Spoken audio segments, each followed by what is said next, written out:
Kabilang ang Pangulo ng Person with Disability na si Aling Mercy Abelardo Pangilinan ng Barangay Tagumpay San Leonardo Nueva Ecija na nabiyayaan ng 100 fruit bags ng mushroom. Kaya bukod sa kanya, may mga kabarangay din siya na may makapansanan ang nakatanggap ng libreng kabuti. Malaking tulong umano ito sa kanilang pang-araw-araw na pamumuhay dahil bukod sa pang-ulam ay mabebenta na nila ito para pambili ng mga pangangailangan sa kanilang tahanan. Kung lalo na kung marami maha-harvest, siyempre hindi naman mo mauubos yun sa pang-ulam lang. Maibebenta mo, magiging pera. Malaking tulong.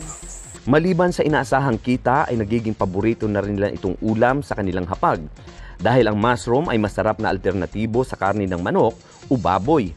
Pwede itong iluto bilang mushroom sisig, mushroom burger, crispy mushroom, ginataang mushroom o tinatawag na Bicol Express at marami pang iba't ibang pwedeng putahe.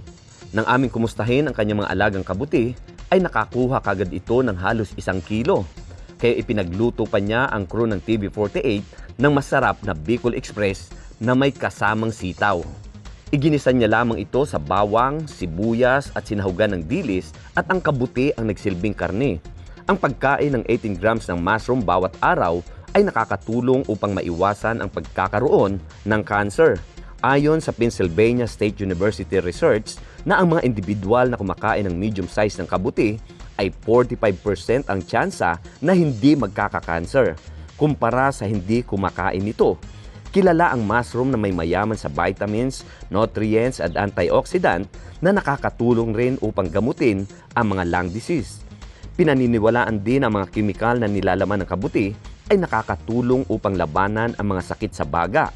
Kaya malaking pasasalamat ang kanyang ipinaabot kay Gob Oyi at kay Vice Governor Doc Anthony Umali sa proyektong libreng kabuhayan na kabuti dahil pangunahing makikinabang ang mahihirap na mga Novo Ecijano na walang kakayahang maghanap buhay, partikular na ang mga may kapansanan o PWD. Malaking tulong sa mga katulad namin PWD. Dahil lalo na nung nasapi ako sa ganitong programa, malaking tulong. May biyaya rin kaming natatanggap. Gob Oyi, maraming pong salamat sa lahat po ng tulong na natanggap po namin. Kasama si Jeremy Ramos at si Jeff Gonzales, Smile Supetran III, para sa Balitang Unang Sigaw.